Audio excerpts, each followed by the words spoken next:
terkait dengan presentasi yang kemarin sudah saya tugaskan, ya, yaitu berupa analisis dan mendeskripsikan keadaan Indonesia berdasarkan unsur esensial dari Prof. Sugaryono ya tahun 2005. Ya, kemarin kan ada berbagai macam unsur yang bisa digunakan untuk melakukan analisis ya secara keuangan di dalam suatu lokasi tertentu. Ya, kebetulan kemarin sudah saya tentukan Indonesia. Kira-kira nanti itu di Indonesia gambarannya secara deskripsi secara singkatnya itu apa ya, melalui 10 unsur kalau tidak salah kemarin itu. Ada yang mulai dari bentuk ya, ada letak, ada pendudukan dan sebagainya ya. Jadi di situ nanti dideskripsikan keadaan di sana itu seperti apa ya. Terus di analisis ya. Kemarin kan analisis sudah menggunakan yang namanya analisis SWOT ya. Jadi di dalam analisis SWOT itu sendiri nanti dicari ya dalam segi ada kekuatannya ya, ada kelemahannya, terus ada peluangnya ya, terus yang terakhir ada tantangannya. Ya, misalnya dari unsur letak ya, kelebihan di Indonesia itu letaknya itu apa? Ya, karena kan sudah kita ketahui ya bahwa di Indonesia ya ada letak secara astronomis dan geografis ya, bukan hanya di Indonesia tapi untuk semua. Kalau untuk yang astronomis ya itu kan sudah jelas ya yang menggunakan lintang ya sebagai acuan. Nah, kira-kira di letak Indonesia di situ ya berdasarkan SWOT, analisis SWOT itu nanti seperti apa ya. Misalnya kalau kita deskripsi singkat dari letak lintang ya berdasarkan iklim matahari itu kan Indonesia masuk ke tropis ya. Kita lihat misalnya kekuatannya ya di iklim tropis itu apa ya kelebihannya di Indonesia ya, terus kelemahannya apa ya, terus ada potensinya seperti apa, terus ada tantangannya seperti apa ya. Begitupun secara letak ya, letak secara yang geografi itu seperti apa gitu ya. Jadi langsung saja ya, ini kemarin ada kelompok kalau nggak salah berapa ya 8 atau 10 saya lupa ya. Silahkan langsung dipresentasikan kira-kira berdasarkan apa yang kamu kerjakan itu apa, silahkan diungkapkan ya untuk tambahan dan sebagainya, silahkan untuk tidak sungkan-sungkan untuk menyampaikan ya semacam itu. Terus juga seperti biasa ya yang aktif silahkan nanti dicatat ya. Oke, langsung saya serahkan ya dan dipimpin oleh Komting ya. Komtingnya jadi moderator ya. Jadi untuk Komting dijadikan sebagai moderator, silahkan dikelola kira-kira nanti yang maju siapa. Nanti kalau ada yang tanya jawab dan sebagainya, saya persilahkan.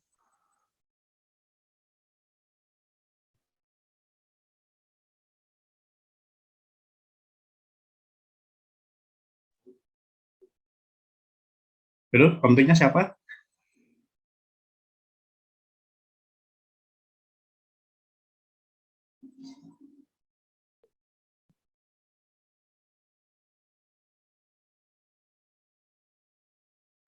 Ayo, Komting, silahkan bisa diambil alih.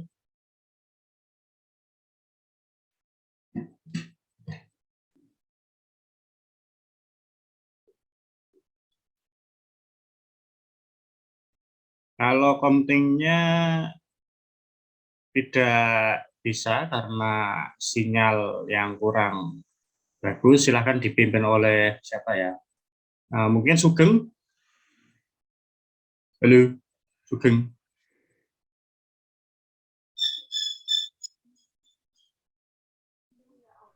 Halo Pak, iya Pak.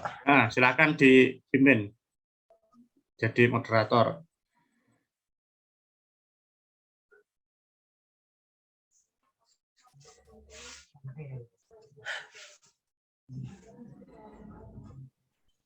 Sebentar Pak. Ya, ambil yang lain dipersiapkan, yang ingin presentasi silakan. Ya, karena nanti ujung-ujungnya di pertemuan yang ke-9 dan sebagainya itu nanti lebih sering ke presentasi, ya, di semacam itu. Nanti ada film Asia, ada film Eropa, ya, dan sebagainya. Jadi film itu sendiri nanti ya pembagian kawasan ya di benua tersebut. Ya, nanti ada karakteristiknya sendiri, baik secara umum maupun secara khusus. Kalau untuk yang materi film Asia sudah ada di Google Drive itu. Nanti dibaca-baca silahkan. Makan Sugeng bisa dimulai.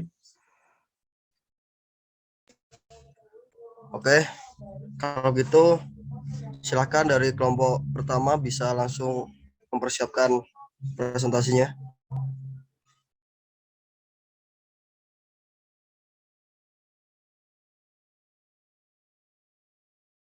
Apakah sudah terlihat, Sugeng atau Pak Pradika? Ya. Nanti ya, kalau pas tanya jawab tampilkan muka sebentar ya. Silakan dilanjutkan. Baik, silakan Mbak Nisrina.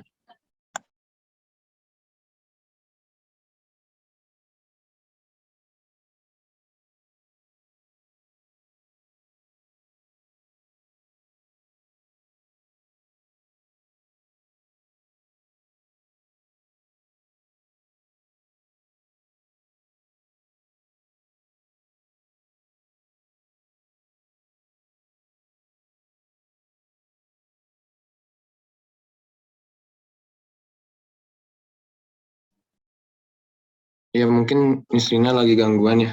Bismillahirrahmanirrahim. Assalamualaikum warahmatullahi wabarakatuh. Waalaikumsalam warahmatullahi wabarakatuh. Ya, selamat pagi. Salam sejahtera untuk kita semua. Terima kasih kepada Pak Pradika dan juga Sugeng Setiawan yang telah memberikan kesempatan untuk kelompok 1 mempresentasikan hasil kelompoknya, yaitu mengenai analisis SWOT mengenai letak Indonesia. Oke, untuk yang pertama, tanpa lama-lama langsung saja kita ke presentasinya. Yang pertama ada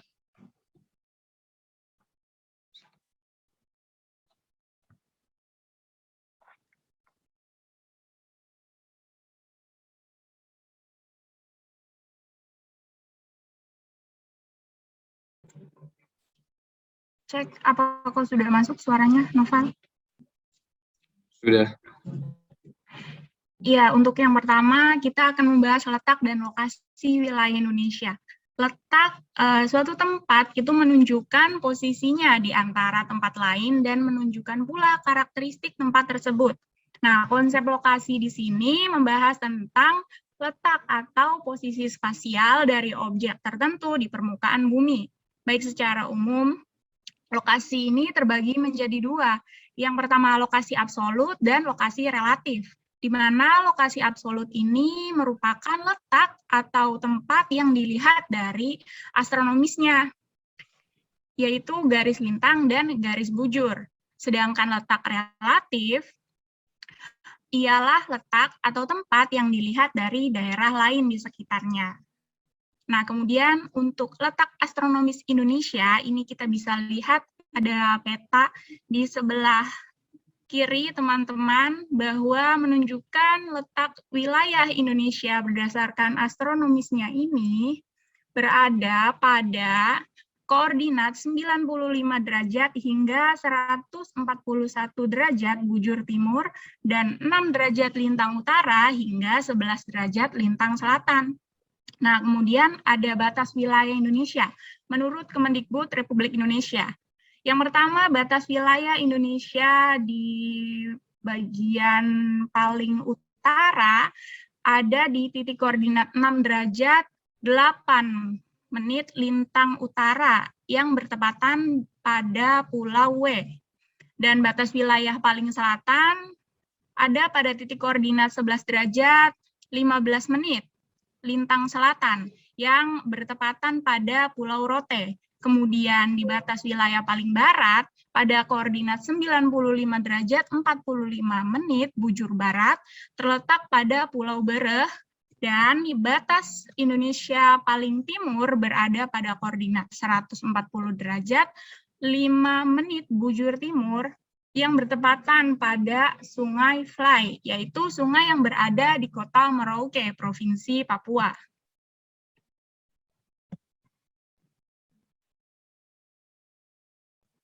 Kemudian ada letak geografis wilayah Indonesia. Nah, berdasarkan letak geografisnya, Indonesia ini terletak di antara 2 benua dan 2 samudra, yaitu benua Asia dan benua Australia. Nah, Indonesia juga terletak di antara 2 samudra, yaitu Samudra Hindia dan Samudra Pasifik. Nah, di sebelah kanan teman-teman ada peta perbatasan laut Indonesia dengan 10 negara tetangga yang merupakan batas wilayah Indonesia, yakni pada sebelah utara Indonesia berbatasan langsung dengan Malaysia, Singapura, Filipina, dan Laut Cina Selatan. Kemudian di sebelah selatan, Indonesia berbatasan langsung dengan Timor Leste, Australia, dan Samudra Hindia. Lalu di sebelah barat, Indonesia berbatasan langsung dengan Samudra Hindia.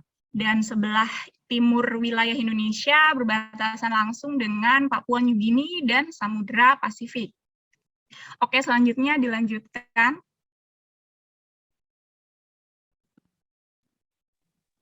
Oke, selanjutnya terdapat kekuatan letak Indonesia. Nah, berdasarkan letak astronomis dan letak geografis Indonesia, maka negara Indonesia mempunyai kekuatan dalam berbagai bidang kehidupan, yaitu yang pertama, pada bidang ekonomi. Indonesia merupakan jalur perdagangan dunia dan jangkauan pasar komoditinya luas. Lalu, pada bidang transportasi, Indonesia merupakan jalur transportasi internasional. Pada bidang komunikasi, Indonesia termasuk ke dalam jaringan komunikasi lintas benua. Lalu pada bidang sosial budaya, Indonesia merupakan jalur pergerakan masyarakat dunia. Kemudian pada bidang pertahanan dan keamanan, Indonesia memiliki kemudahan dalam pengembangan teknologi hankam. Lalu selanjutnya akan dilanjutkan oleh Noval.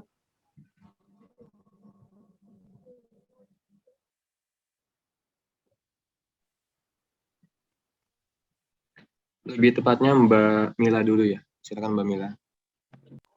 Selanjutnya yaitu kelemahan letak Indonesia dari letak astronomisnya.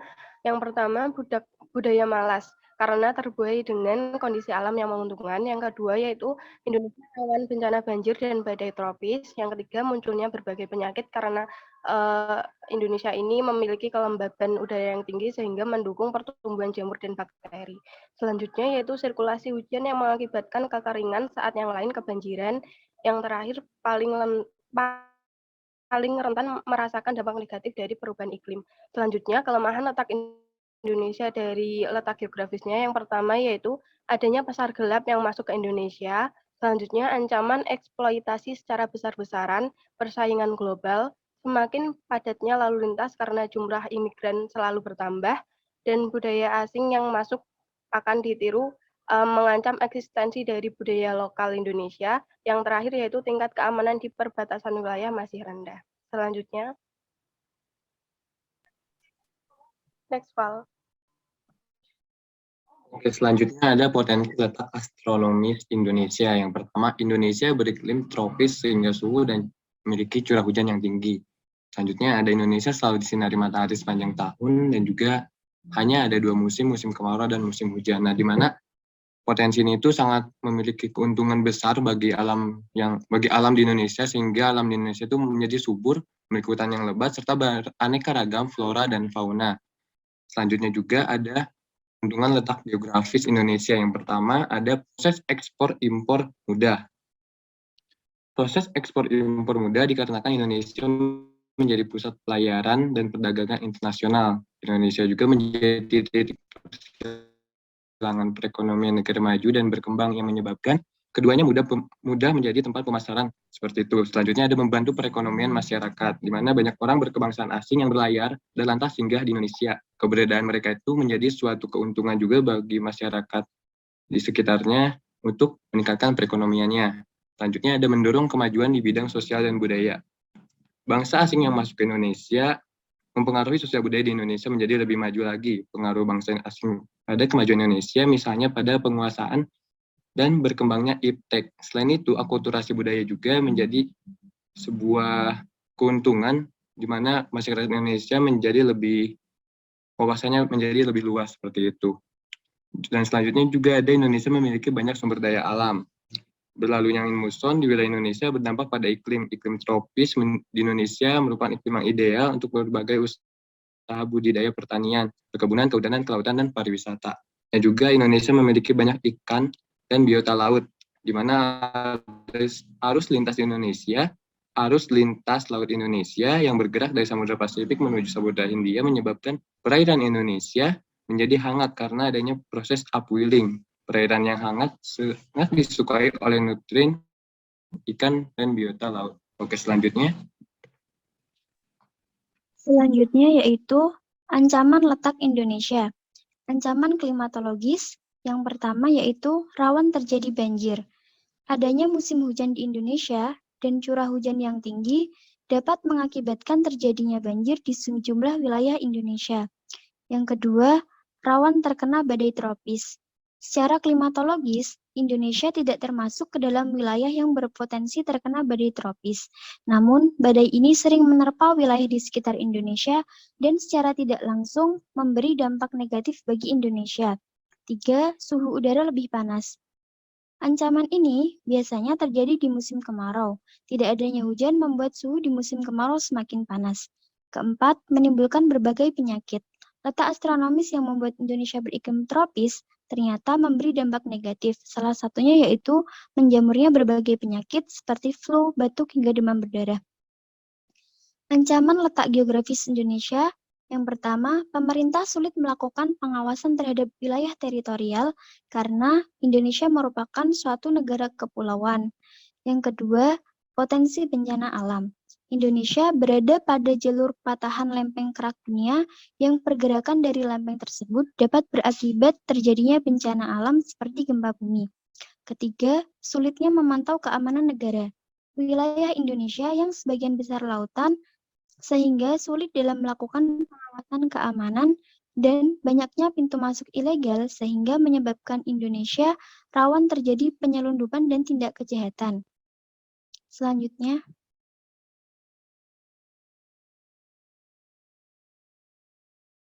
ancaman letak Indonesia dalam segi sosial budaya.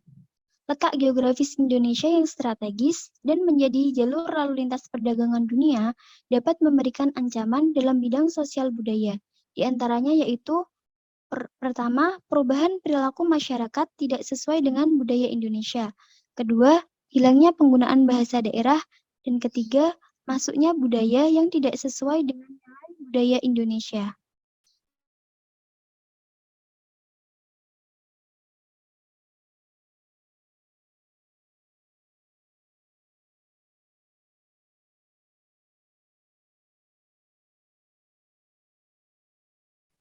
Oke, selanjutnya ini kesimpulan. Nah, kesimpulan yang dapat kita tarik, yakni kita sebagai generasi muda penerus bangsa, di mana yang nantinya akan menjadi tulang punggung kemajuan bangsa ini. Kita harus lebih menghargai, mencintai, dan menjaga apa yang kita miliki oleh bangsa ini. Jangan sampai kita hanya memikirkan diri sendiri dengan merusak potensi-potensi yang kita miliki bersama, tanpa harus memikirkan dampak negatif di kemudian hari. Nah, begitu banyak sekali keuntungan yang kita dapatkan dari letak Indonesia baik dalam segi geografis maupun astronomisnya. Walaupun demikian, terdapat juga banyak timbul kelemahan dan ancaman yang dapat merugikan bangsa ini. Nah, untuk itu, kita sebagai warga negara Indonesia yang baik, marilah kita bersama-sama menjaga dan merawat apa yang kita miliki saat ini agar kita bisa menjadi negara yang besar, di mana warga negaranya bisa hidup berdampingan dalam keadaan makmur, aman, tentram, dan damai.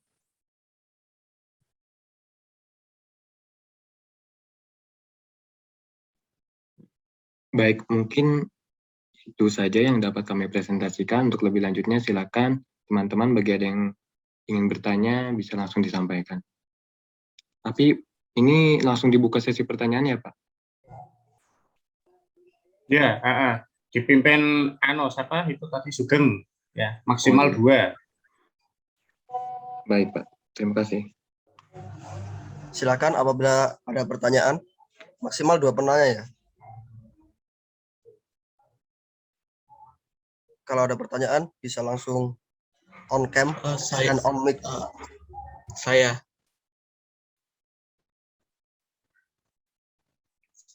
Ya, silakan. Ya, perkenalkan saya Adang Hito, NIM 320141945. Izin bertanya kepada kelompok 1. Tadi dikatakan bahwa pengaruh letak Indonesia salah satunya adalah memiliki pengaruh atau merasakan dampak yang besar akan perubahan iklim. Mengapa letak Indonesia bisa mempengaruhi dampak perubahan iklim tersebut? Bisa tolong dijelaskan lebih rinci. Terima kasih. Maaf, ini pertanyaannya sambil on cam Mas Adi. Silakan on cam terlebih dahulu.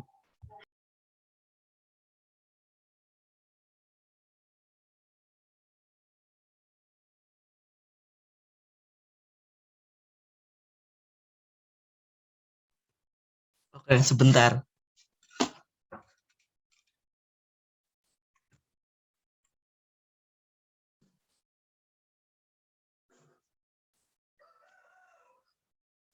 Sudah ya? Nah, Ya, silakan, Mas Adi. diulangi lagi. Tadi dikatakan bahwa pengaruh letak Indonesia salah satunya adalah memiliki pengaruh atau merasakan dampak yang besar akan perubahan iklim. Nah, dari itu saya merasa kurang lebih rinci penjelasannya mengapa letak Indonesia itu bisa mempengaruhi dampak yang besar bagi perubahan iklim. Terima kasih.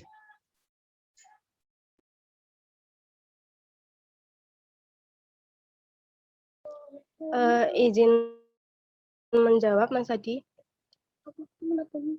Sebenarnya itu bukan letak Indonesia sangat mempengaruhi perubahan iklim, tapi Indonesia sangat merasakan dampak dari perubahan iklim.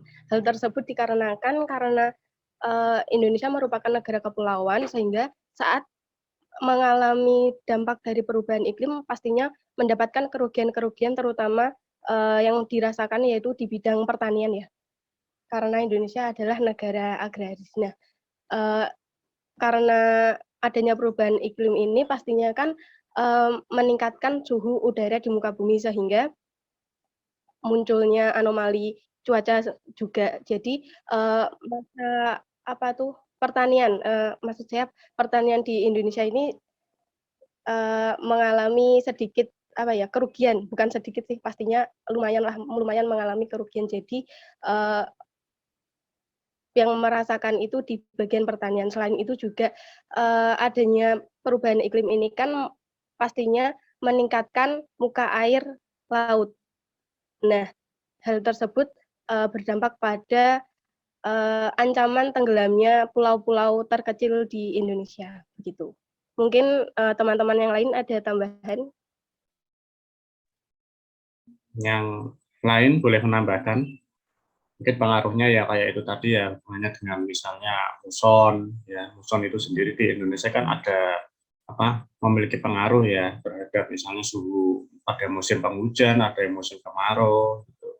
Terus ada juga yang karena pemanasan global, ya, pemanasan global itu kan ada berbagai macam negara yang berada di mana itu, di letak lintang yang berbeda itu ya.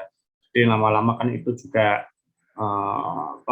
menyebabkan yang namanya global warming ya, karena kan dalam kehidupan di sana kan bisa saja itu kebanyakan kan pada fokus ke industrial bukan yang agraris. Jadi lama-lama itu ya ada pengaruh dan menyumbangkan mempercepat global warming yang terjadi di bumi. Jadi Indonesia salah satu yang kena dampaknya, terutama itu negara kepulauan gitu. Ya, jadi kalau memang es di kutub, ya es kutub di sana itu mencair, yo otomatis di Indonesia kan negara kepulauan. Ya, kalau emang airnya naik terus, ya lama-lama bisa tenggelam itu. Ya, mungkin maksudnya tadi seperti itu. Ya, mungkin bisa ditambahi silakan.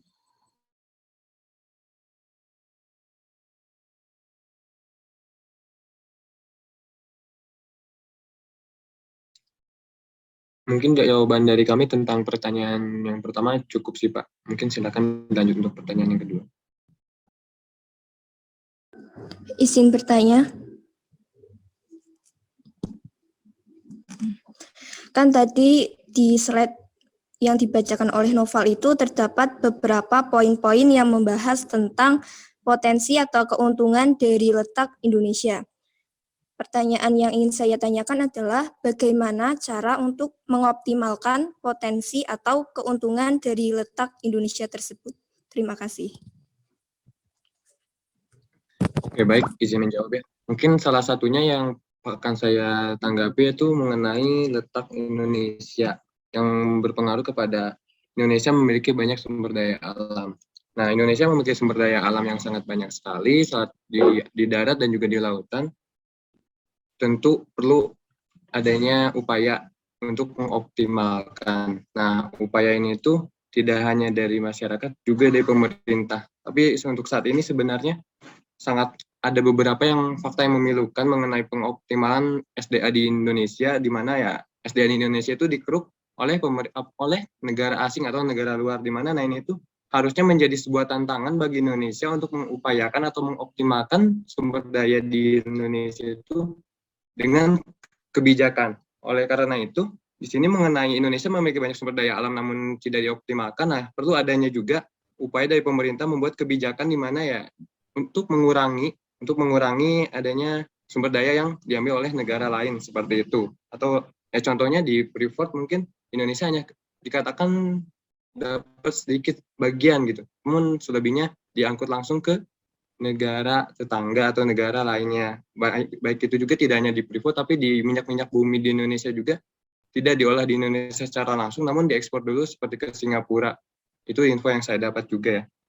Selanjutnya mungkin Indonesia berkaitannya dengan geografi politik. Indonesia dengan negara kelautan menjadikan Indonesia menghubungkan antara negara maju dan negara berkembang di berbagai negara. Salah satu contohnya yaitu negara Australia, di mana negara Australia ketika mengekspor sesuatu tentu melewati perlautan Indonesia. Nah, di sini perlu adanya peran geografi politik di mana dalam ini tuh kayak Indonesia tuh membuat sebuah kebijakan di mana ya kapal yang melintas itu saya pernah mendengar bahwa Indonesia tuh bisa memberikan kebijakan kepada kapal-kapal yang melintas untuk seperti pintu masuknya itu diberi biaya seperti itu. Nah, itu tuh perlu adanya juga kebijakan yang dari pemerintah yang sangat tegas. Ya mungkin saat ini sudah ada, namun yang saya tahu infonya tuh belum setegas yang seharusnya seperti itu. Nah, itu juga menjadi suatu upaya untuk mengoptimalkan keuntungan dan juga potensi letak Indonesia secara astronomis dan juga geografis. Mungkin itu saja yang dapat saya jawab. Mungkin dari teman-teman juga yang mau menambahkan, silakan. Atau mungkin dari kelompok lain yang sekiranya dapat menjawab, ya tidak apa juga. Saya mau menambahkan. Silakan Mas Kemal. Ya, jadi Mas Kemal tadi kan bilang poin utamanya itu di kebijakan pemerintah. Cuma menurut saya ada sebuah reason of why kenapa banyak sekali sumber-sumber daya Indonesia, terutama seperti emas, minyak bumi, dan lain-lain yang hitungannya tuh sangat berharga itu dikelola oleh asing.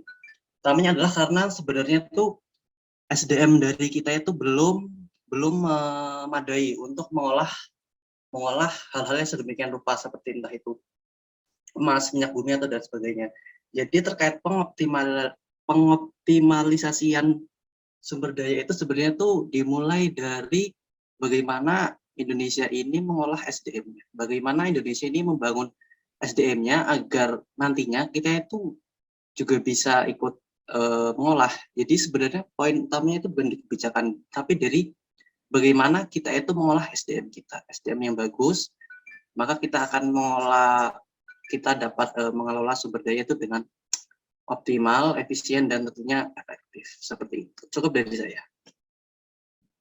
Oke, tepat sekali. SDM sangat diperlukan dalam mengelola hal-hal tersebut. Oleh karena itu, kita yang masih muda-muda ini tidak menutup kemungkinan juga kita untuk, meskipun pendidikan tidak menutup kemungkinan untuk arah yang sana. Jadi ya mungkin sedikit motivasi juga bahwa SDM di Indonesia itu masih diperlukan sebanyak-banyaknya. Mungkin seperti itu. Terima kasih.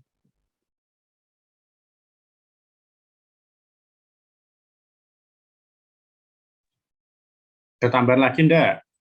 Sudah cukup dari proses.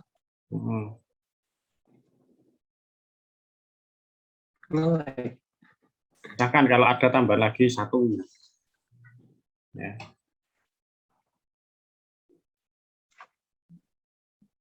Selain apa yang disebut Kemal ya, selain dari SDM itu kan juga pemerintah ya juga harus memperhatikan juga ya, memperhatikan katanya itu dengan taraf hidup ya, taraf hidup dari SDM yang akan dipekerjakan ya, termasuk juga ya istilahnya kayak ya regulasi itu juga harus dibuat dengan sebijak mungkin gitu ya. Jadi emang bisa dikatakan tenaga ahli itu pun juga harus ditunjang dengan yang namanya fasilitas yang bisa memenuhi kebutuhannya dia ya, kebutuhan yang bisa dikatakan untuk mengembangkan keterampilannya ya, membantu dalam apa yang dia kerjakan ya.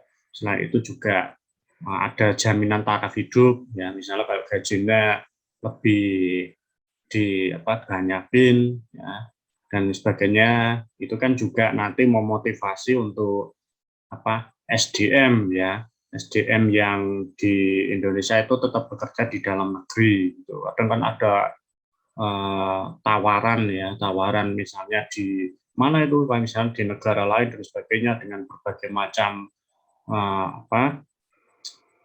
tawaran yang menggiurkan, itu kan juga harus diantisipasi oleh pemerintah itu sendiri gitu. Jadi agar SDM-nya itu nggak lari ke luar negeri ya, paling nggak harus di dalam negeri lah. Jadi ya di situ kan juga benar-benar harus dilaksanakan ya yang itu tadi ya. Untuk nasionalisme jelas ya, nasionalisme itu setiap orang pasti memiliki tingkatan sendiri. Tapi kalau dengan adanya dukungan yang sebelumnya itu tadi, yang membuat seseorang berpikir realistis. Ya, kemudian saya di dalam negeri aja nggak apa-apa, secara fasilitas dan sebagainya itu sudah dianggap mungkin cukup atau berlebih atau sebagainya. Jadi memang harus didukung dari pemerintah itu sendiri. Ya. Bukan cuma mengandalkan kemampuan dari SDM itu sendiri. Gitu. Ya. Silakan untuk satu lagi kalau ada tambahan, kalau memang tidak ada dilanjut kelompok selanjutnya.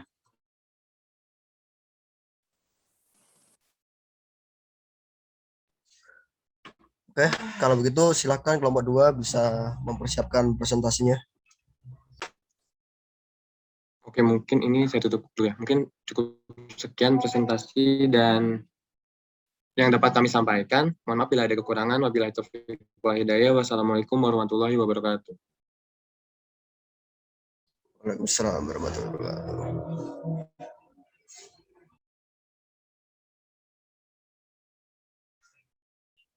Silakan kelompok 2 bisa mempersiapkan.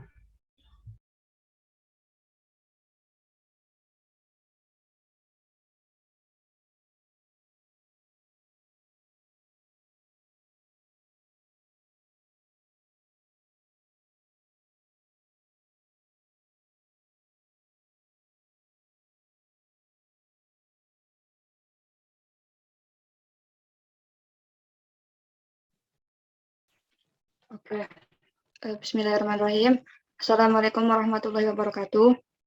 Waalaikumsalam warahmatullahi. Selamat pagi Pak Pradika, selamat pagi teman-teman. Di sini kami dari kelompok 2 akan mempresentasikan hasil diskusi dari kelompok kami. Sebelumnya perkenalkan terlebih dahulu anggota kelompok 2 yaitu ada Alifa Ambarsari, Leli Oktaviani, Angun Wikati, Laili Warohah, Zahratul Aulia, Astri Nur Hidayati, dan Novita Nurhasana.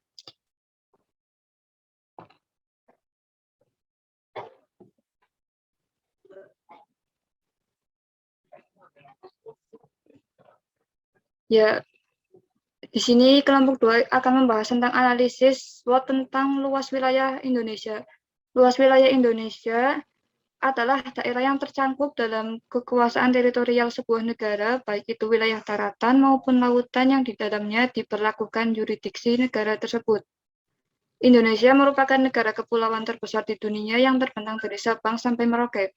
Indonesia memiliki 17.499 pulau dengan luas total wilayah sekitar 7,81 juta kilometer persegi. Luas wilayah lautan adalah 3,250 juta kilometer persegi dengan luas zona ekonomi eksklusif sebesar 2,55 juta dan luas daratan sebesar 2,01 juta.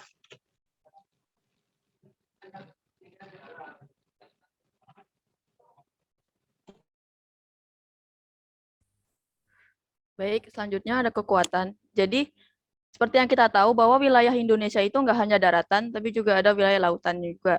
Nah, wilayah laut yang luas ini menyebabkan Indonesia memiliki potensi sumber daya alam yang sangat banyak, khususnya di bidang kemaritiman. Pemanfaatan sumber daya alam kelautan secara maksimal untuk mencapai kemakmuran negara dan kepentingan rakyat didukung dengan pilar penyangga. Nah, di pilar penyangga ini ada 4. Next.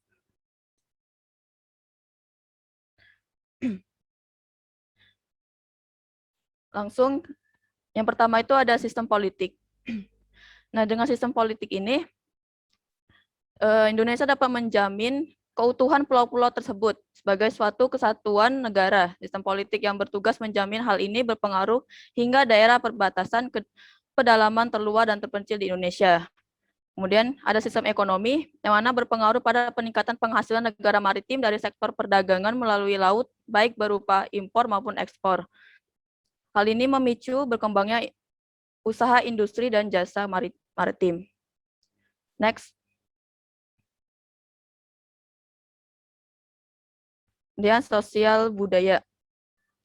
Nah, negara maritim banyak pulau yang membuat adanya keberagaman budaya masyarakat. Hal ini disatukan dengan sistem budaya yang menjunjung harkat dan martabat manusia, kemajemukan etnik, budaya, dan agama. Seperti yang kita tahu, misalnya kayak di zaman kolonial dulu ya. Nah, itu kan datang tuh banyak dari negara-negara, sehingga Indonesia banyak budaya, banyak agama, seperti itu. Kemudian, sistem pertahanan dan keamanan.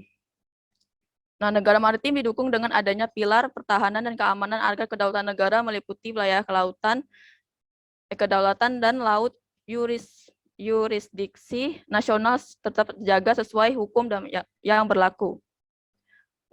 Kemudian di Indonesia sistem ini berlaku di wilayah darat, laut, udara, dan dari Sabang sampai Merauke.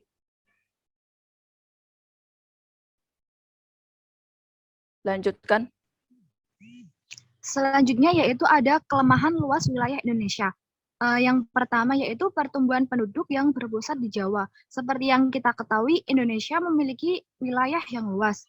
Luasnya wilayah Indonesia tidak dibarengi dengan pemerataan penduduk, sehingga pertumbuhan penduduk hanya terpusat di Jawa. Yang kedua, banyak daerah perbatasan atau pulau-pulau kecil yang kurang diperhatikan, sehingga minimnya pembangunan fasilitas umum, seperti kurangnya pembangunan fasilitas sekolah, fasilitas kesehatan, dan fasilitas-fasilitas lainnya. Yang ketiga, terpusat industri-industri di Pulau Jawa. Pembangunan industri di Indonesia terpusat di Jawa, sehingga mengakibatkan daerah lainnya kurang maju.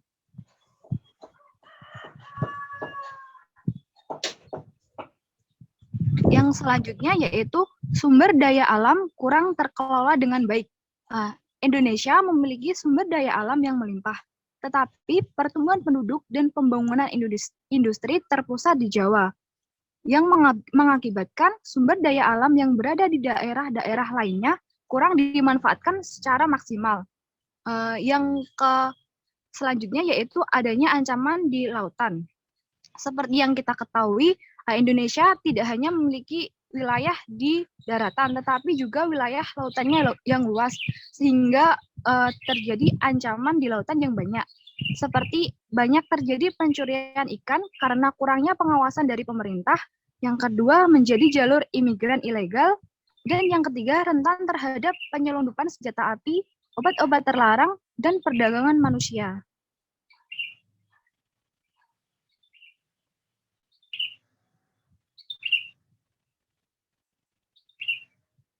Selanjutnya yaitu peluang yang dimiliki dari luas Indonesia. Indonesia yang sebagian besar luas wilayahnya merupakan perairan, memiliki potensi tersembunyi dari kelautan Indonesia yang bisa dikembangkan secara ekonomi. Antara lain kawasan konservasi perairan, pariwisata, dan kekayaan arkeologi. Adanya potensi tersebut, Indonesia memiliki peluang untuk meningkatkan ekonomi Indonesia di bidang maritim. Kemudian, daratan Indonesia yang luas menyimpan berbagai potensi sumber daya alam seperti pertanian, perkebunan, dan potensi sumber daya tambang. Dengan adanya potensi tersebut, Indonesia memiliki peluang untuk mengolah sumber daya alam sebagai sumber pendapatan negara. Kemudian, berpeluang menjadi sebuah negara maju. Dengan cara melakukan upaya pemanfaatan potensi sumber daya alam, sumber daya manusia, dan sumber daya budaya. Selanjutnya,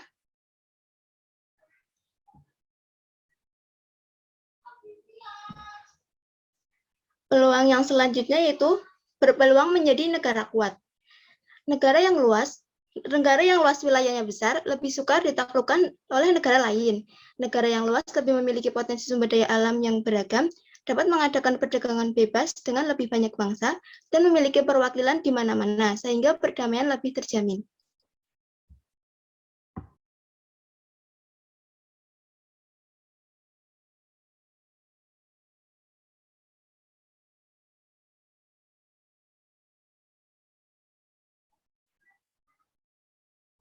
Yang selanjutnya adalah tantangan Indonesia memiliki negara yang luas. Indonesia memiliki 17.499 pulau dengan luas total Indonesia sekitar 7,81 juta kilometer persegi.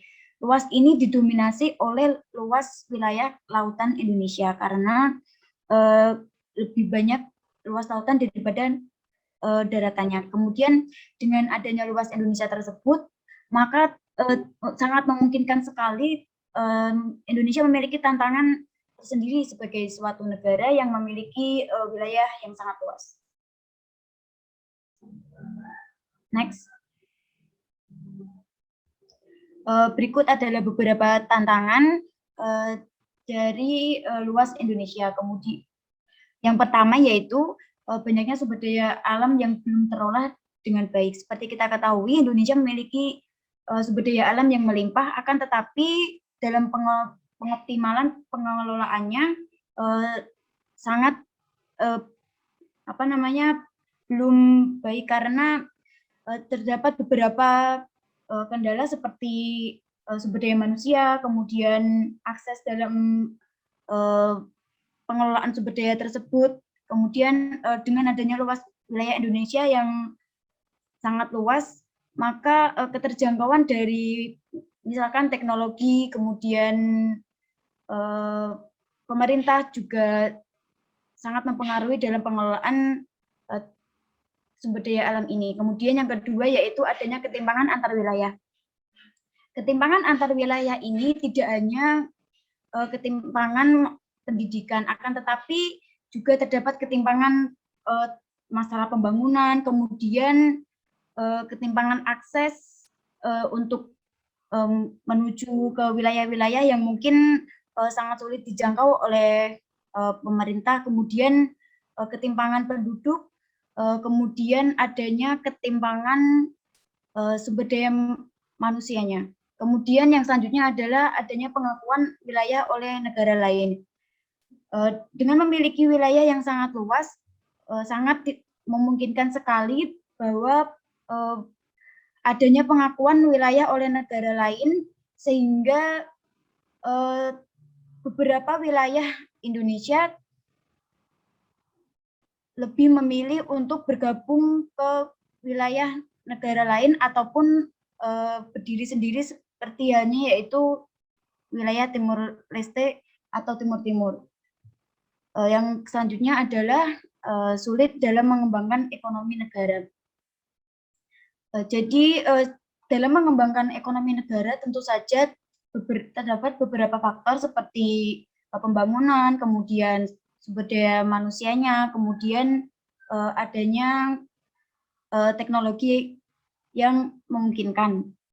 Seperti contohnya adalah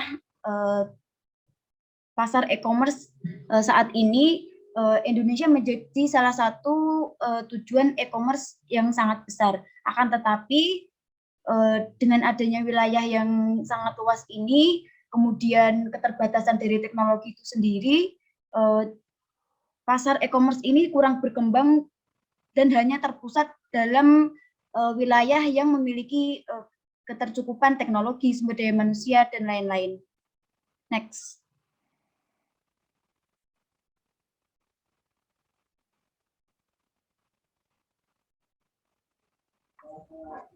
Berikutnya yaitu mengenai solusi dari kelemahan dan tantangan luas wilayah Indonesia. Yang pertama adalah pertumbuhan penduduk yang terpusat di Pulau Jawa. Dapat diatasi dengan pemerintah menggalakkan program transmigrasi. Yang kedua, pembangunan industri kecil di pedesaan. Setiap desa pada umumnya memiliki sumber daya alam unggulan. Dengan membangun industri dari sumber daya di pedesaan tersebut, diharapkan dapat meningkatkan taraf hidup masyarakat pedesaan dan dapat memberi lapangan pekerjaan bagi masyarakat sekitar. Yang ketiga, penyuluhan pemerintah daerah setempat. Belum semua wilayah, masyarakat sekitarnya sudah mengelola sumber daya alam di wilayahnya. Untuk itu, perlu adanya peran pemerintah daerah setempat dalam melakukan penyuluhan mengenai betapa pentingnya mengelola potensi sumber daya alam sekitar untuk membantu memenuhi kebutuhan masyarakat sekitar. Yang keempat, pemerintah perlu melakukan pemerataan pembangunan infrastruktur. Dengan dilakukannya pemerataan pembangunan ini, membuat gap antara wilayah yang sudah lengkap fasilitasnya dengan pulau-pulau kecil yang kurang diperhatikan semakin kecil. Selain itu, adanya pemerataan pembangunan infrastruktur juga untuk memenuhi kebutuhan fasilitas umum yang tinggal di suatu wilayah terpencil, sehingga tetap dapat merasakan fasilitas umum pemerintah.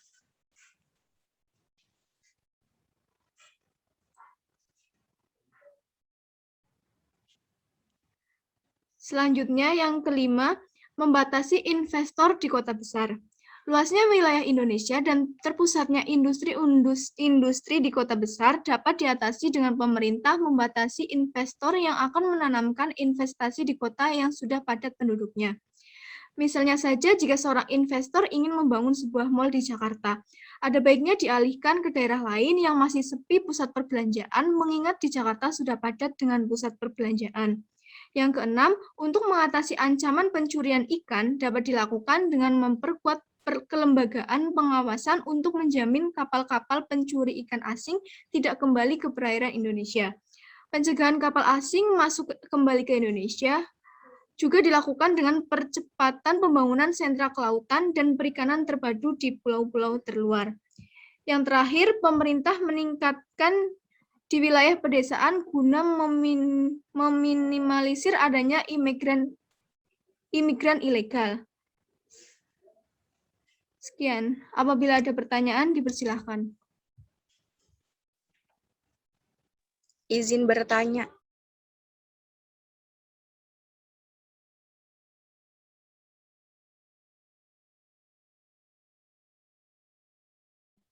Ya, silakan.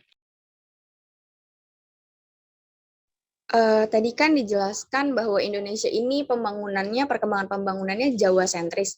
Nah, yang ingin saya tanyakan adalah mengapa pemerintah Indonesia ini melakukan pengembangannya itu bersifat Jawa sentris gitu. Ada apa dengan Jawa sehingga jadi perkembangannya hanya di Jawa saja seperti itu?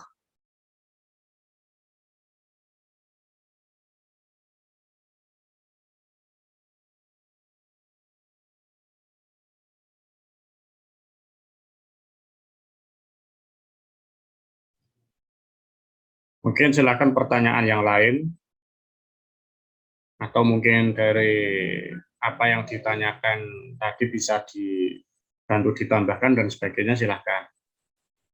Biar apa kelompok yang presentasi biar mendiskusikan dulu. Kalau ada pertanyaan silakan, kalau langsung tambahan silakan.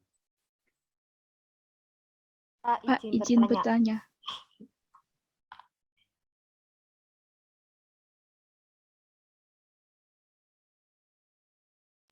Iya, Mbak Hanifah, silakan.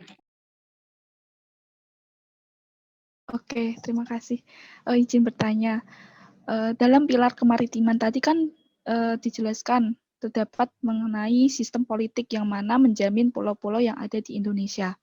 Namun faktanya kita tuh udah kehilangan 2 pulau yaitu Ligitan dan Sipadan yang jatuh ke tangan Malaysia. Nah, menurut kelompok 2 ini bagaimana cara memperkuat sistem dalam menjamin pulau-pulau terluar agar tidak ada lagi upaya pengklaiman pulau oleh negara lain. Terima kasih.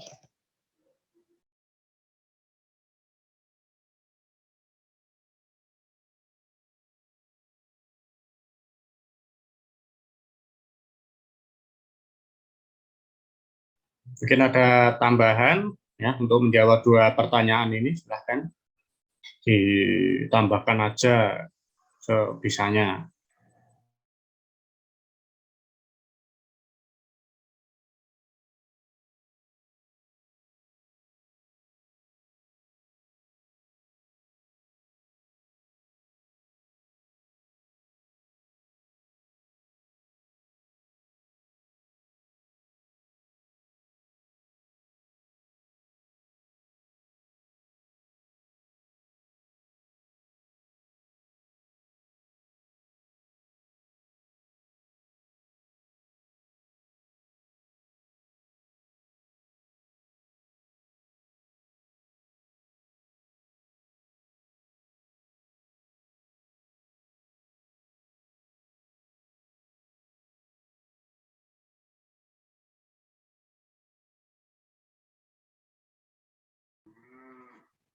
Assalamualaikum, izin menjawab yang pertanyaan Mbak Nisrina. Kenapa pembangunan itu berpusat di Jawa? Karena para investor itu memilih di Jawa karena di Jawa itu akses jalannya itu sudah baik dan juga itu SDM-nya itu sudah banyak sehingga kalau membuat suatu pabrik atau apa itu gampang gitu dibandingkan dengan di luar Jawa seperti di Papua. Nanti kalau membangun di Papua harus membangun juga akses jalannya dan SDM-nya itu sedikit sehingga itu untuk memenuhi target itu belum target pabriknya atau produksinya itu kurang mencukupi gitu. Seperti itu. Saya tambahkan jawaban dari Novita. Jadi mengapa di Pulau Jawa? Karena untuk saat ini pusat pemerintahan itu berada di Pulau Jawa. Kemudian sebagai pusat pemerintahan tentu saja diimbangi dengan adanya pembangunan, kemudian akses menuju wilayah, kemudian beberapa perkembangan ekonomi lainnya yang ada di sekitar wilayah pemerintahan. Nah, sebenarnya Indonesia itu sudah mau mengupayakan adanya pemerataan pembangunan, seperti halnya adanya pembangunan ibu kota yang mau dipindahkan ke Kalimantan. Hal ini juga tidak memungkiri untuk mencegah adanya kecemburuan sosial dari beberapa wilayah yang ada di Indonesia dengan adanya kemajuan pembangunan yang ada di Pulau Jawa. Nah, pemerataan ini seharusnya dilakukan secara bertahap dari misalkan dari adanya program transmigrasi, pemerataan sumber daya manusianya ke wilayah-wilayah yang mungkin sulit dijangkau oleh pemerintah dalam hal pembangunan. Kemudian hal ini juga bisa dilakukan dengan adanya penguatan di bidang ekonomi. Dengan seperti itu, maka pembangunan yang ada di Indonesia tidak terpusat di Pulau Jawa. Akan tetapi untuk saat ini memang pembangunan yang ada di Indonesia memang terpusat di Pulau Jawa. Terima kasih. Ya, itu jawaban Lali benar itu. Jadi kenapa kok dalam pembangunan kita rasakan dan memang pada dasarnya faktanya memang kayak gitu kok Jawa sentris ya. Ya memang kita tidak bisa memungkiri bahwa untuk tempat yang berada di dekat atau istilahnya yang sudah ditentukan menjadi ibu kota itu sendiri kan otomatis dalam segi pembangunan, ya sarpras, ya dan sebagainya itu lebih lengkap daripada yang lain. Ya. Dengan adanya pembangunan sarpras, ya yang sudah lengkap itu sendiri kan otomatis memiliki potensi perekonomian yang lebih tinggi ya dibandingkan dengan daerah-daerah yang lain. Ya. Sekaligus dengan pembangunan seperti itu, ya keadaan yang ada di sekitar di sana kan lebih aman dan lebih stabil. Nah, itu kan juga menjadi salah satu faktor penarik ya untuk para investor dan sebagainya ya untuk menanamkan modal di sana. Jadi di Jawa itu lebih berkembang. Nah, terus juga selain itu bahwa kita harus ingat ya dalam hal sejarah itu kan memang dulu kita itu fokusnya ke sektor agraris ya.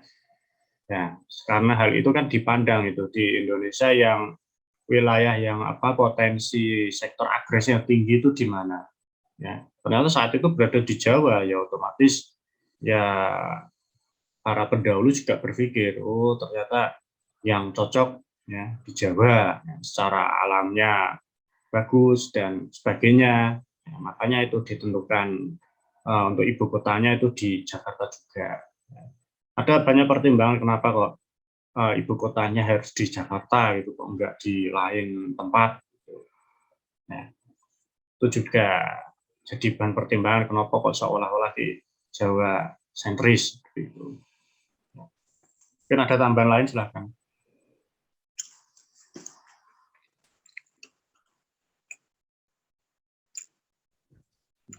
Atau dijawab pertanyaan yang selanjutnya. Baik Pak. Saya akan menjawab pertanyaan dari Hanifah ya. Jadi kan pulau-pulau terdepan ini kan menjadi teras utama dalam wilayah Indonesia sehingga harus sangat penting harus dijaga kayak gitu. Nah tapi kan kenyataannya kita udah kehilangan 2 pulau gitu kan. Nah itu kalau yang pernah saya tahu ya karena kan karena kan pulau tersebut itu telah diambil gitu potensinya sama negara lain kayak gitu. Jadi sehingga karena mereka udah lama kayak gitu kan mengambil potensi dari si pulau itu. Jadi akhirnya mereka mengklaim kalau mereka tuh kayak merawat kalau milik mereka kayak gitu kan. Nah, itu juga menjadi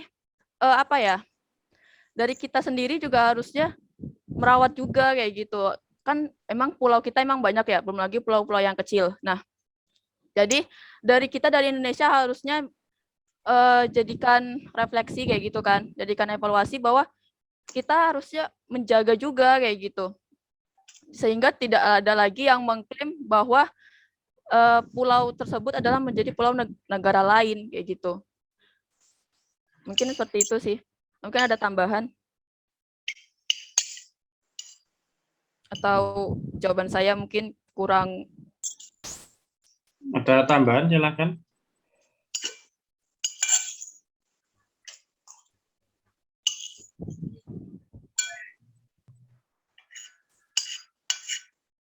Wahyu ini makan ini.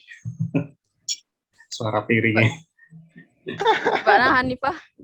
Apakah udah cukup atau gimana? Ada tambahan silakan, nggak apa-apa. Nggak usah ragu-ragu.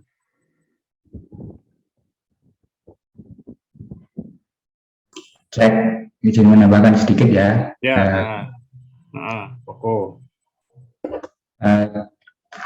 Dua pulau tadi lepas itu sebenarnya karena memang tadi seperti dikatakan Hanifah tadi karena kurangnya perhatian dari Indonesia dan salah satunya itu kurangnya argumentasi saat sidang di PBB itu sehingga argumentasi dari Malaysia itu lebih kuat sehingga pulau itu jadi lepas gitu. Jadi menurut saya kuatkan dulu organisasi argumentasi dari Indonesia, kemudian meratakan pembangunan hingga ke sana sehingga penduduknya di sana itu menjadi percaya dengan Indonesia, dia lebih memilih di Indonesia daripada negara yang lain gitu Pak. Mungkin kalau kurang mohon maaf. Nggak apa-apa ya. Itu juga bisa jadi faktor juga ya. Kalau memang di tempat sana ya kalau memang ada penduduknya dan sebagainya kan itu juga ada hak ya, hak bagi warga di sana untuk menentukan kira-kira itu mana ya. Sebenarnya ya namanya politik ya, politik luar antar negara ini enggak cuma hanya sekedar argumen ya, kadang kan ya harus dari Indonesia sendiri harus punya rekan ya, istilahnya kayak sekutu biar bisa mendukung. Kayak kamu gitu misalnya ya, walaupun argumennya benar dan sebagainya kan belum mesti bisa diterima ya, kadang kan ada yang sifatnya bolon-bolonan itu kan juga ada.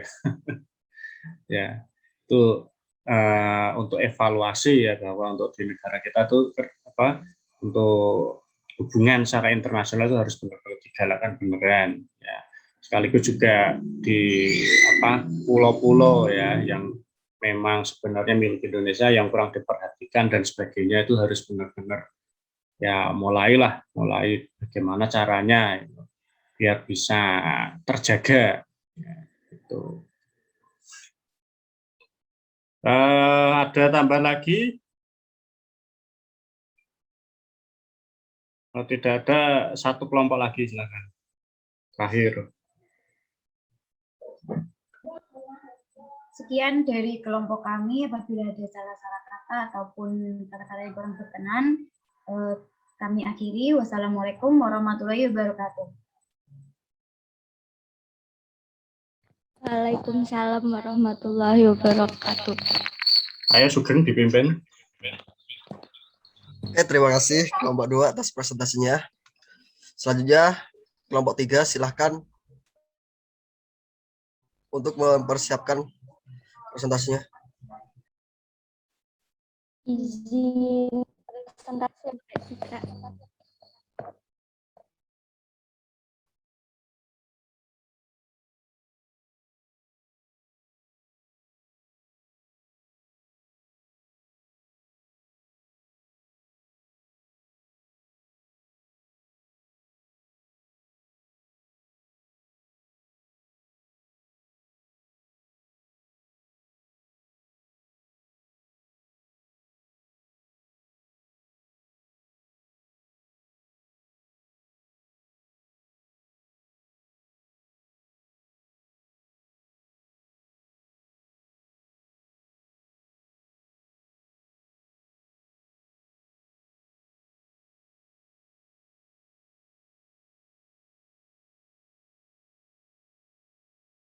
Ya, selamat siang Pak Pradika dan teman-teman. Kami dari kelompok 3 yang beranggotakan saya Fidesia Sanyoberta, Hanifah Damayanti, Rizka Fitriana, Diva Aurelia Manika, Anugerah Tunjung Aulia, Atsani Ayu, dan Nona Kalista. Pada kesempatan kali ini akan mempresentasikan mengenai analisis negara Indonesia berdasarkan pada bentuk wilayahnya.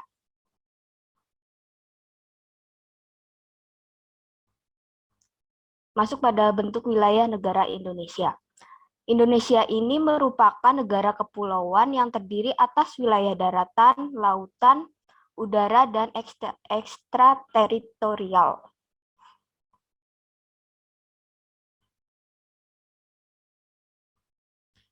Indonesia sebagai negara kepulauan. Indonesia merupakan negara kepulauan atau archipelago yang memiliki wilayah lautan yang sangat luas, hingga Indonesia disebut sebagai negara maritim. Hal tersebut ditegaskan dalam pasal 25A Undang-Undang Dasar Negara Republik Indonesia tahun 1945, yang menyatakan bahwa Negara Kesatuan Republik Indonesia adalah sebuah negara kepulauan yang berciri Nusantara, dengan wilayah yang batas-batas dan hak-haknya ditetapkan oleh undang-undang.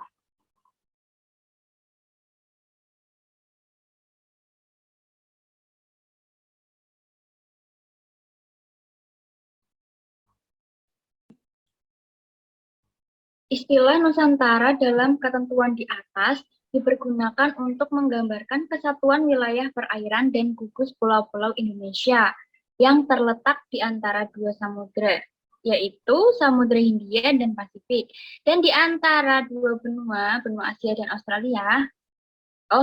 Dan di antara dua benua, benua Asia dan Australia. Adapun kesatuan wilayah yang dimaksud di atas mencangkup satu kesatuan politik, hukum, sosial budaya, dan pertahanan keamanan. Lanjut.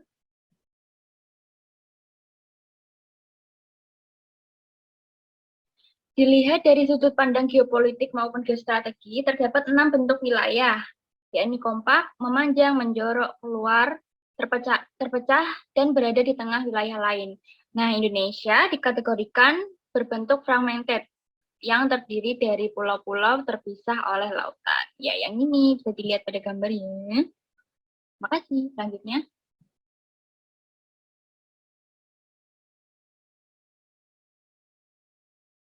Selanjutnya yaitu wilayah laut. Indonesia memiliki lautan yang luasnya 2/3 lebih besar daripada daratannya, yang menjadikan Indonesia kaya akan sumber daya kelautan. Selain itu, letaknya yang strategis terletak di antara dua benua dan dua samudra, menambah keuntungan yang dimiliki Indonesia. Selanjutnya,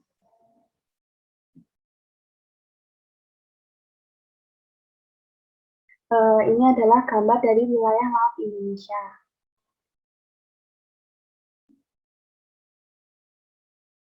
Next.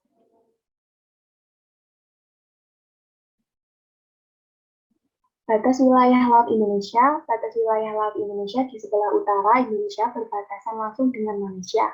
Tepatnya di sebelah utara Pulau Kalimantan. Malaysia merupakan negara yang terbatas langsung dengan wilayah daratan Indonesia. Wilayah laut Indonesia sebelah utara berbatasan langsung dengan laut 5 negara, yaitu Malaysia, Singapura, Thailand, Vietnam, dan Filipina. Batas-batas wilayah Indonesia di sebelah barat wilayah Kesatuan Republik Indonesia berbatasan langsung dengan Samudra Hindia dan perairan negara India.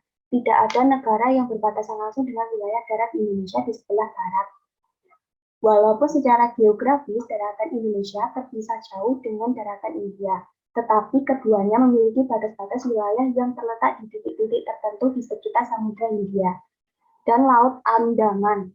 Dua pulau yang menandai perbatasan Indonesia-India adalah Pulau Ronde di Aceh dan Pulau Nicobar di India.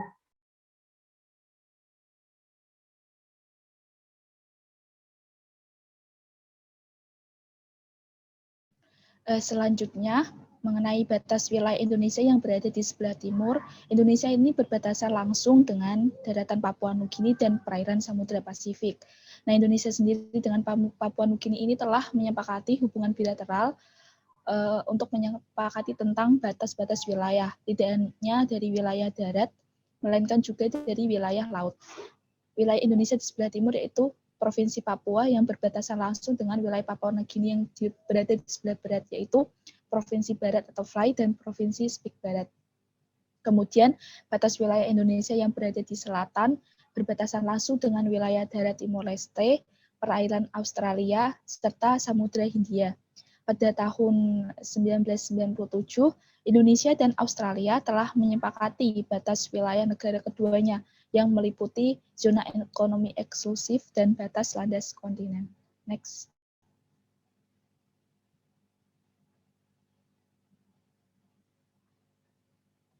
Nah, ini kita bisa lihat terdapat pulau-pulau terluar di Indonesia yang sudah ditunjukkan dalam gambar. Next.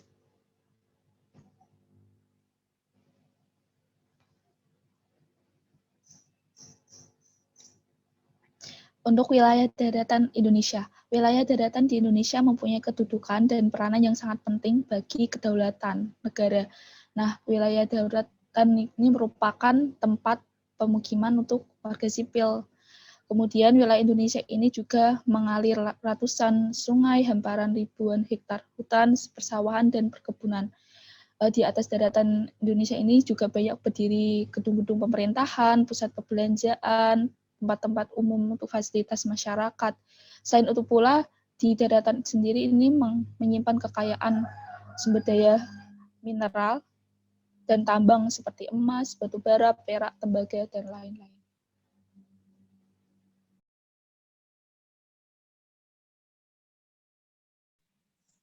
Selanjutnya ialah wilayah udara Indonesia. Selain wilayah lautan dan daratan, Indonesia juga mempunyai kekuasaan atas wilayah udara. Wilayah udara Indonesia merupakan ruang udara yang terletak di atas wilayah lautan dan daratan Indonesia. Berdasarkan Konferensi Chicago 1944 tentang penerbangan sipil internasional, dijelaskan bahwa setiap negara mempunyai kedaulatan yang utuh dan eksklusif di ruang udara yang ada di atas wilayah negaranya. Negara Indonesia sendiri mempunyai kekuasaan yang utuh atas keseluruhan wilayah udara yang berada di atas wilayah daratan dan lautan Indonesia.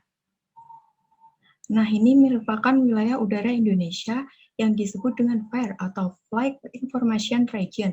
FAIR ini merupakan sebuah ruang udara yang ditetapkan oleh Organisasi Penerbangan Sipil Internasional yang dalam pembagiannya meliputi wilayah di seluruh dunia, yang mana di dalamnya terdiri dari layanan informasi, penerbangan, dan layanan siaga.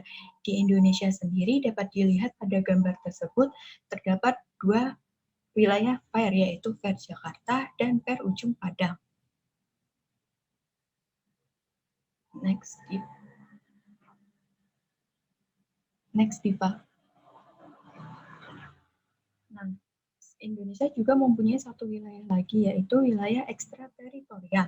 Wilayah ekstrateritorial ini merupakan wilayah negara Indonesia yang di dalamnya, yang dalam kenyataannya terdapat di wilayah negara lain.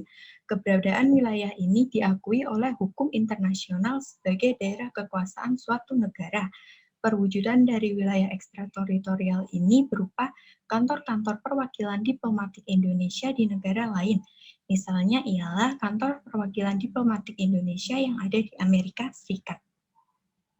Seperti yang ada pada peta, di situ ada kantor diplomatik Indonesia yang ada di Filipina, Vietnam, dan negara lainnya. Selanjutnya dilanjutkan oleh Tifa.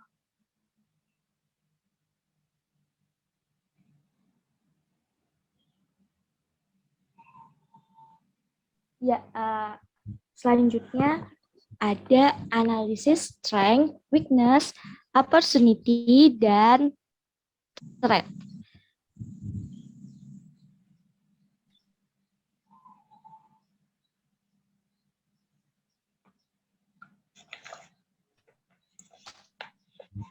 Maaf ya teman-teman, ini agak lemot.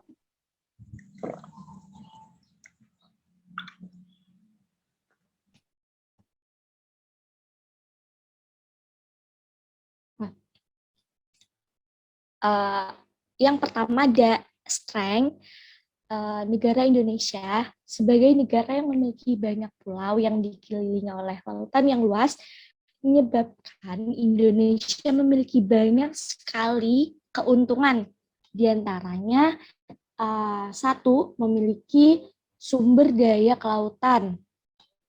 Wilayah lautan yang luas yang kita miliki ini memberikan banyak manfaat karena tersimpan sumber daya kelautan yang banyak yang dimanfaatkan oleh para nelayan dan yang lainnya. Nah, yang kedua, pulau-pulau yang menyimpan sumber daya alam yang melimpah. Selain sumber kekayaan lautan yang luas, pulau-pulau ini juga memiliki banyak tersimpan sumber daya alam yang sangat banyak, mulai dari sumber daya mineral, tambang, hingga keanekaragaman hayati. Nah, yang ketiga, Indonesia bahkan menjadi negara dengan biodiversity terlengkap kedua setelah Brazil. Tapi di balik strength yang Indonesia miliki tentunya ada kelemahan atau weakness. Yang pertama, bentuk negara fragmented yang sudah dijelaskan di awal tadi mengakibatkan wilayah ini rentan terpisah apabila wilayah satu dengan yang lain kurang terintegrasi secara penuh. Kenapa sih wilayah ini rentan terpisah? Masalah yang sering muncul adalah karena pemerataan pembangunan. Karena pemerataan pembangunan, kemudian perbedaan sumber daya alam yang mendasari adanya tidak meratanya pembangunan ini menyebabkan distribusi penduduknya juga sulit. Seperti yang kita tahu, pembangunan di ibu kota ini sangat pesat. Di ibu kota kita sangat pesat. Tidak lain dan tidak bukan juga karena sudah melesatnya pembangunan di sana. Jadi banyak warga, banyak masyarakat Indonesia yang tertarik untuk hidup dan tinggal di sana.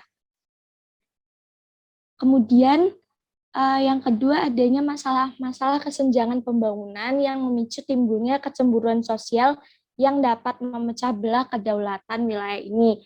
Sama seperti yang pertama, masalah yang kedua juga masih tentang adanya ketidakmerataan pembangunan di wilayah Indonesia.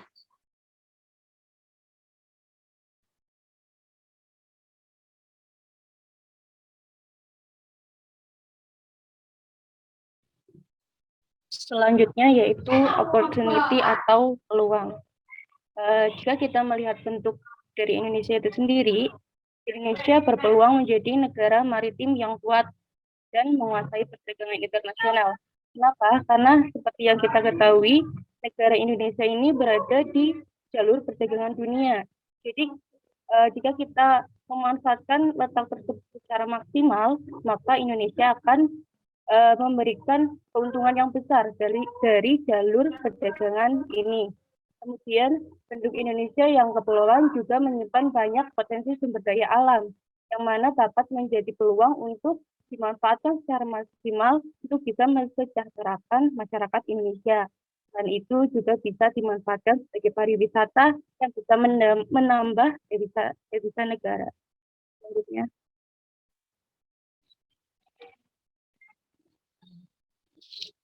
Selain adanya peluang tersebut, Indonesia juga mengalami atau mendapatkan tantangan tersendiri dari bentuk wilayah Indonesia itu sendiri. Yang pertama yaitu banyaknya pelanggaran yang terjadi di wilayah laut. Kemudian yang kedua, jumlah dan lokasi provinsi kepulauan Indonesia yang relatif banyak membuat Indonesia memerlukan konektivitas antar pulau. Jadi Indonesia yang berbentuk negara kepulauan tentu memiliki banyak pulau. Jadi konektivitas antar pulau itu sangat diperlukan untuk menciptakan kesatuan dan persatuan. Kemudian yang ketiga yaitu jumlah penduduk yang banyak dengan SDM yang relatif rendah. Yang keempat, perlu diadakannya badan pengatur lalu lintas pelayaran.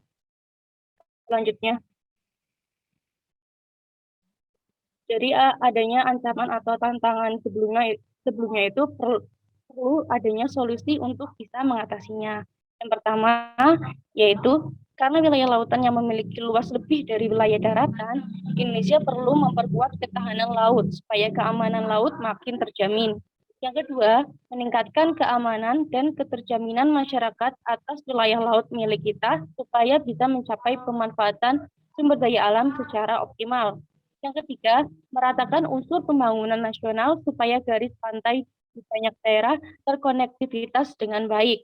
Dan yang keempat, membangun unsur sumber daya manusia. Yang kelima, membangun kesadaran lingkungan maritim. Dan yang keenam, memperkuat kemampuan nasional untuk menegakkan hukum di wilayah laut supaya kita bisa mandiri dalam mengelola dan memanfaatkan sumber daya kelautan serta perikanan.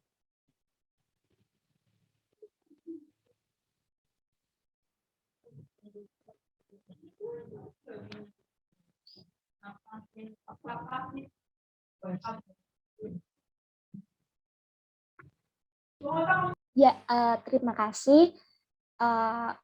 Demikian pemaparan kami tentang bentuk regional Indonesia. Silakan dari teman-teman jika ada yang ingin bertanya.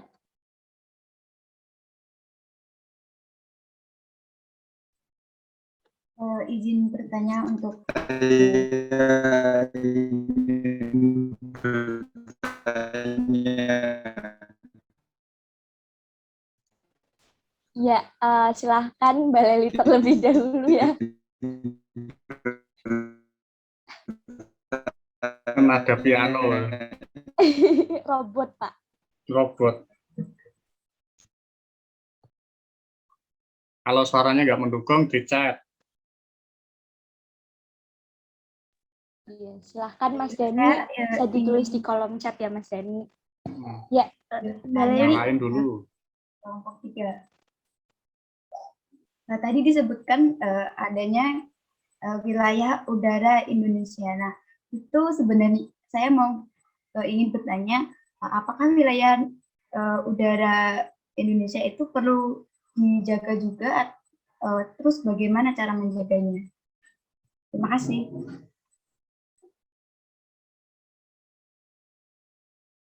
Ya, terima kasih Leli. Kita tampung dulu.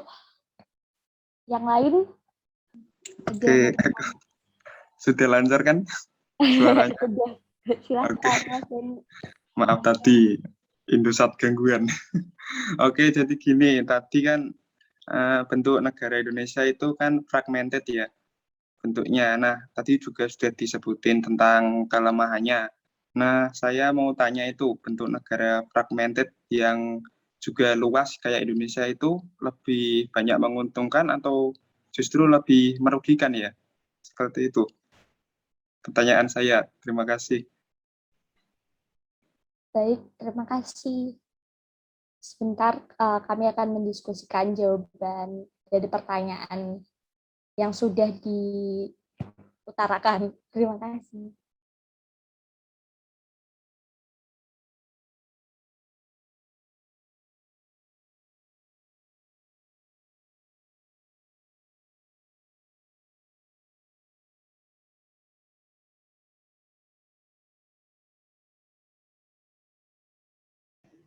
Cek. Izin masuk. Saya mau mencoba menjawab pertanyaan dari Laili. Apakah wilayah udara ini perlu dijaga? Iya jawabannya. Karena wilayah udara merupakan wilayah bagian dari Negara Kesatuan Republik Indonesia. Wilayah udara ini juga memiliki potensi yang sangat banyak ya. Karena jadi jalur udara seperti untuk kegiatan domestik maupun kemiliteran. Nah, udara sendiri ini juga ada peraturannya. Misal ada penerbangan internasional, itu juga ada izin kepada Indonesia untuk bisa lewat di atas udara Indonesia. Nah, artinya ini juga sangat penting.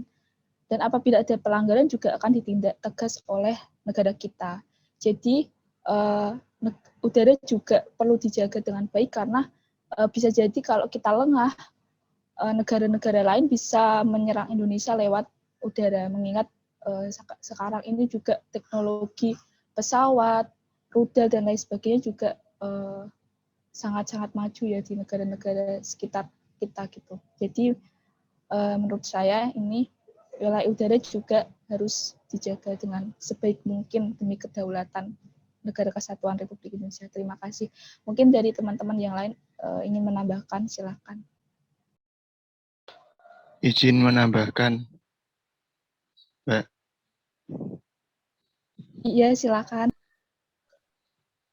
Kalau menurut saya itu kalau di udara itu mungkin yang pertama mungkin dari bandara itu kan ada pemeriksaan gitu loh. Ancaman dari udara kan juga bisa dari penduduknya yang terbang ilegal atau gimana gitu. Nah, untuk konteks keruangannya itu kayak di udara itu kita ada air traffic controller gitu loh. Jadi dia detect pesawat apa aja yang masuk gitu. Nanti bisa kelihatan. Di kita juga bisa lihat kok di Android gitu. Nah, untuk yang melanggar gitu ada catatannya dari Disub, bahkan militer juga ada gitu. Nanti kalau ada pelanggaran gitu biasanya nampilin informasinya, lokasinya gitu, nanti terus dicari sama petugas yang berkewenangan gitu, Pak. Terima kasih.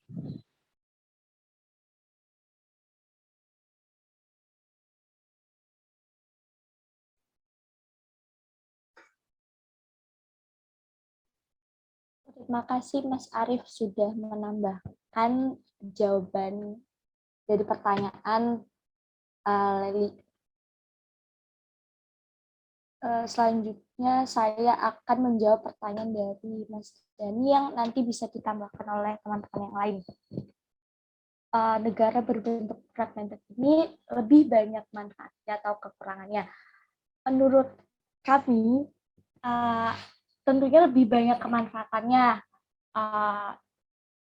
Sudah jelas apabila negara yang dikelilingi oleh banyak lautan itu memiliki sumber daya laut yang pastinya kaya, yang kemudian bisa dimanfaatkan untuk kesejahteraan masyarakat, tapi tidak lupa untuk dilestarikan supaya sumber daya alam tersebut tidak cepat habis. Nah, kelemahannya itu sendiri seringkali yang kita sering lihat di TV ya, itu adanya kapal-kapal asing yang masuk ke perairan laut Indonesia yang ilegal menangkap ikan-ikan di Indonesia. Nah, kelemahan tersebut itu bisa diatasi dengan cara kita memperkuat ketahanan, keamanan laut kita. Nah, yang tadi disebutkan juga mudah terpisah. Hal itu juga bisa diatasi dengan cara kita bersama-sama mandi sana. Iya, nanti mandi Mas Adi. Sebentar Mas Adi. Ya, saya lanjutkan tadi untuk mudahnya terpisah atau terpecah karena beberapa faktor yang sudah disebutkan tadi, itu bisa kita atasi dengan cara kita memperkuat kesatuan dan nasionalis supaya kita juga bisa terintegrasi dan juga kita butuh bantuan pemerintah untuk melakukan pemerataan pembangunan supaya tidak ada lagi adanya kecemburuan sosial yang dapat mengakibatkan terpecah belahnya negara yang berbentuk fragmented ini. Yang lain barangkali ada yang mau menambahkan dari teman-teman? Ya, silakan.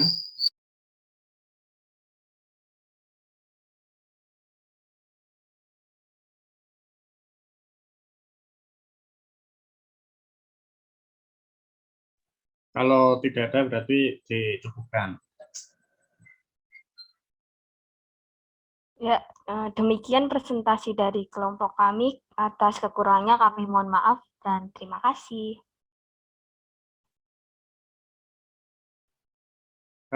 Ya, oke. Terima kasih ya, sudah mempresentasikan ya 3 hal yang tadi ya. Silakan untuk kelanjutannya bisa didiskusikan ya dengan kelompok yang tersebut ya, karena memang kita waktunya yang terbatas. Oke, untuk pertemuan kita pada kali ini kita cukupkan. Nah, untuk presensi tinggal divalidasi saja ya. Untuk kelompok yang belum, minggu depan ya sambil dibaca-baca di file Rilem Asia ya. Karena kalau filenya di situ itu lebih kesannya itu teoritis. Nanti kita untuk minggu ke berapa ya? Minggu ke-7 kalau nggak salah ya. Minggu ke-7 kita berupa diskusi saja ya. Diskusi katanya dengan negara-negara yang bisa dikatakan memiliki potensi yang tinggi ya di Asia di realm Asia. Gitu. Ya, nanti ada kayak Cina, ya, ada Korea, ada Indonesia, dan sebagainya. Ya, nanti kita modelnya diskusi saja. Ya, nanti untuk materinya nyusul, ya, untuk materinya nyusul, tapi kamu ya saya sarankan update sesuatu hal yang kira-kiranya membuat negara masing-masing itu kok potensial itu di mata dunia itu di sisi mana, gitu. Ya. Baik, untuk pertemuan kali ini saya cukupkan. Terima kasih, selamat belajar untuk kuliah selanjutnya. Assalamualaikum warahmatullahi wabarakatuh. Waalaikumsalam warahmatullahi wabarakatuh. warahmatullahi wabarakatuh. Terima kasih, Pak.